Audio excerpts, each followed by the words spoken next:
Shalom Bapak Ibu semuanya, kembali bertemu dengan saya Yosafat di Renungan Tengah Minggu kali ini.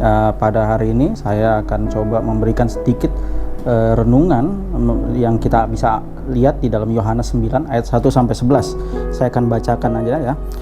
Dalam perikop ini kalau di Alkitab dituliskan judulnya orang yang buta sejak lahirnya. Waktu Yesus sedang lewat, ia melihat seorang yang buta sejak lahirnya. Murid-muridnya bertanya kepadanya, "Rabi, siapakah yang berbuat dosa? Orang ini sendiri atau orang tuanya, sehingga ia dilahirkan buta?" Jawab Yesus, "Bukan dia dan bukan juga orang tuanya, tetapi karena pekerjaan-pekerjaan Allah yang harus dinyatakan di dalam dia. Kita harus mengerjakan pekerjaan dia yang mengutus aku selama masih siang. Akan datang malam di mana tidak ada seorang pun yang dapat bekerja.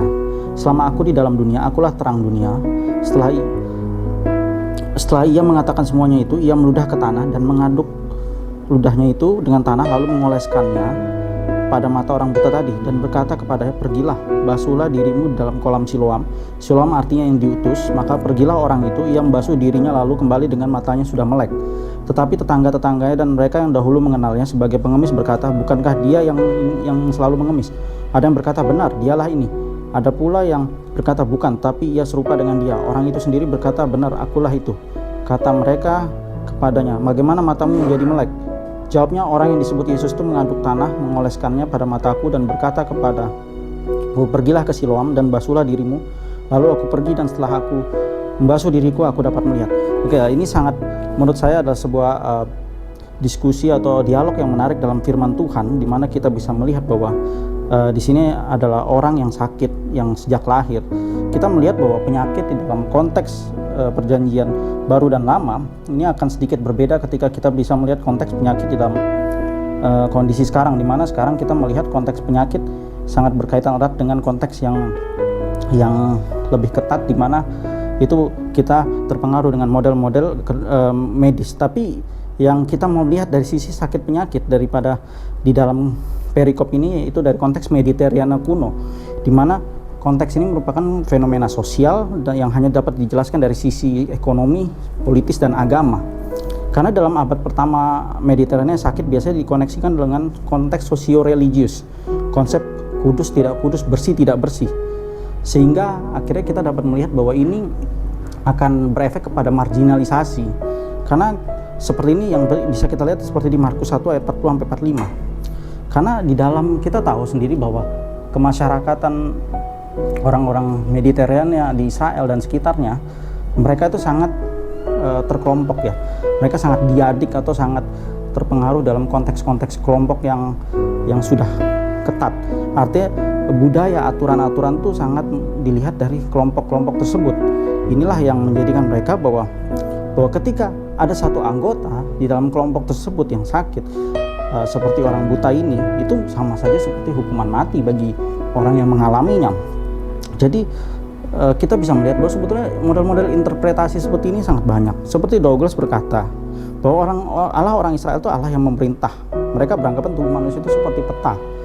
Jika sesuatu tidak berjalan seperti semestinya, atau misalnya ada seseorang yang tidak berjalan di dalam seperti semestinya, misalnya menjadi manusia yang utuh di dalam kelompok tersebut, mereka akan dikucilkan dan mereka kan harus dikeluarkan dari yang sehat. Itulah budaya-budaya Israel di zaman dulu, sehingga mereka tidak akan ada di dalam kelompok tersebut. Sehingga kita bisa lihat sendiri bahwa orang ini akan jadi susah, dia jadi pengemis, dia tidak bisa hidup dengan enak seperti itu. Jadi orang Yahudi sangat ketat dalam melihat itu.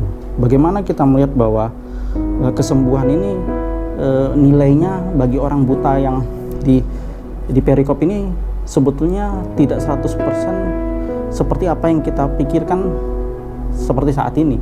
Bukan berarti dia tidak membutuhkan kesembuhan, tapi kesembuhan yang dia maksudkan lebih kepada bagaimana bahwa ini terjadi marginalisasi. Orang yang buta, orang yang kena kusta, ini selalu beranggapan bahwa ini adalah mereka seperti sudah berdosa. Seperti tadi, ini berbicara mengenai bersih tidak bersih, kudus atau tidak kudus. Makanya ketika kita baca di ayat sebelumnya, di ayat kedua, muridnya bertanya, "Siapakah yang berbuat dosa?" Yesus menjawab, "Bukan dia dan juga bukan orang tuanya." Sehingga ini menjadi menarik bahwa apalagi ini berkaitan bahwa dia sudah dari lahir, bahwa dia sudah buta. Itu kan seperti itu. Jadi kita tidak bisa melihat beda hal ini jika orang ini misalnya sudah mulai dewasa atau mulai besar terus mungkin kecelakaan beda. Tapi ini konteksnya bahwa dia sudah lahir, jadi sangat sulit. Dia orang-orang Yahudi akan melihat, ini kemungkinan besar kena ada masalah, mungkin dia sendiri atau orang tuanya yang hidupnya tidak kudus, dan sehingga Allah seakan-akan kayak memberikan hukuman seperti itu, sehingga dia akan tidak masuk dalam kemasyarakatan yang umumnya. Inilah yang menjadi menarik dalam kehidupan di orang Yahudi, sehingga orang Yahudi ketika orang buta ini disembuhkan, dia direstorasi masuk ke dalam kelompok tersebut, dan Tuhan Yesus ingin membangun dia menjadi orang-orang yang baru yang diterima oleh komunitas, dan Allah itu yang menolong dia. Nah, kita lihat bahwa sebetulnya ini menjadi menarik dalam konteks saat ini, Bapak Ibu sekalian, bahwa marginalisasi itu sering terjadi bagi kita semua, gitu kan, bagi orang yang tidak begitu pintar, tidak begitu kaya dan sebagainya, atau apapun, mungkin dia sakit atau apapun, seringkali termarginalisasi bahkan di dalam iman Kristen sendiri, gitu kan.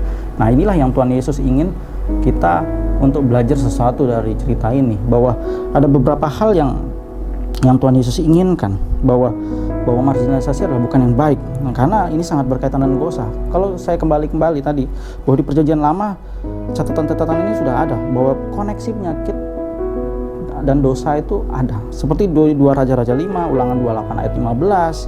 Selain itu juga kalau kita kaitkan bahwa konteks saat ini ketika kita berbicara bahwa kebutaan ini dikaitkan dengan kematian. Jika kita baca di Imamat 26 ayat 26, Ulangan 28 ayat 28 sampai 29, Ayub 11 ayat sampai 20, itu sangat menarik bagi kita bahwa ini adalah sebuah hukuman yang bukan hanya melihat dari sisi sakitnya, tapi inilah hukuman dari sisi sosial, politik, religius. Jadi keagamaan ini menjadi satu, gitu. Jadi bagi dia ini menjadi berat bahwa dia tidak bisa beribadah dan sebagainya. Jadi benar-benar terpinggirkan. Bahkan seperti orang sakit kusta dulu, ketika kusta ya, bahwa dia harus mengatakan bahwa ketika ada orang mendekat dia bahwa saya kusta, sehingga orang tahu bahwa orang ini tidak bersih, sehingga akan orang menjauh. Ini adalah sesuatu yang sifatnya sangat marginalisasi, yang sangat sosial. Nah, saya melihat ada 2 hal yang orang percaya bisa lakukan untuk meneladani apa yang Yesus lakukan di kondisi saat ini, yaitu Yesus sebagai agen perubahan dalam mendobrak marginalisasi. Marginalisasi adalah bagaimana kita menilai seseorang itu yang tidak baik. Kita harus ikut menolong dia, kita harus mendobrak hal-hal itu, kita harus menjadi agen perubahan, di mana orang-orang yang tidak menghiraukan dia atau orang-orang yang menjauhi dia, disinilah orang percaya, dan Tuhan Yesus mengajarkan kita untuk mendobrak hal-hal itu. Jadi kita harus menjadi agen perubahan dalam marginalisasi yang ada di dalam dunia ini. Terus yang kedua, Yesus juga mengajarkan untuk jangan cepat menilai.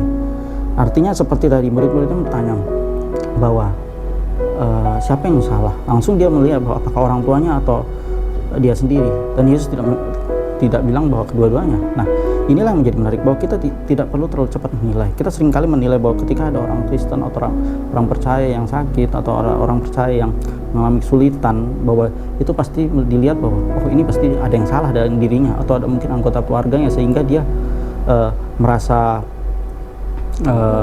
terpinggirkan. Karena ini berefek pada 2 hal. Pertama, dari dirinya sendiri, bahwa dia merasa saya menjadi terhakimi. Yang kedua, dari orang yang menilai itu juga tidak baik. Dia terlalu cepat, bahwa Tuhan mungkin belum tentu melihat seperti itu pada kenyataannya, sehingga kita harus melihat bahwa yang rugi sebetulnya dua orang yang menilai dan juga yang dinilai. Inilah yang kita harus jaga supaya kita jangan terlalu cepat menilainya, bahwa kita bisa menjadi salah di mata Tuhan, dan orang itu juga menjadi tidak lebih baik, sehingga kita juga harus berhati-hati untuk menjadi orang yang bisa menilai segala sesuatu. Ini yang perlu kita lihat, bahwa ada 2 hal tadi. Yesus sebagai agen perubahan, kita juga bisa menjadi agen perubahan. Yang kedua, Yesus mengajarkan untuk jangan cepat menilai. Kita juga bisa belajar untuk menjadi orang-orang yang berhati-hati dalam melihat, dalam hati-hati dalam mengambil keputusan, hati-hati dalam menilai seseorang dalam kondisi tertentu. Itulah yang menurut saya bisa kita lihat dalam renungan pada hari ini, bahwa Yesus sebagai agen perubahan, bahwa marginalisasi terus ada sampai saat ini,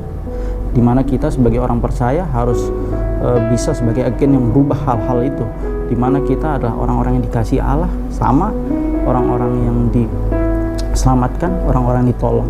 Kita harus saling membangun, seperti kata Tuhan Yesus, bahwa kita harus saling mengasihi sesama kita. Kita bukan hanya mengasihi Allah, tapi Allah juga memberikan firman-Nya bahwa mengasihi Allah dan juga mengasihi sama itu adalah bagian dari kita menerapkan pengaplikasian kita dalam mengasihi Allah, manusia maksud saya. Itulah yang menjadi pemaknaan yang saya bisa sampaikan pada renungan kali ini. Semoga kita bisa belajar sesuatu dan kita bisa mengaplikasikannya, bahwa marginalisasi adalah sesuatu hal yang tidak baik, tapi kita percaya bahwa Tuhan Yesus mengajarkan kita untuk menjadi lebih baik dari hari ke hari. Semoga dan ada progres dalam hidup kita. Semoga firman Tuhan ini, renungan ini bisa menjadi berkat bagi kita semua. Amin.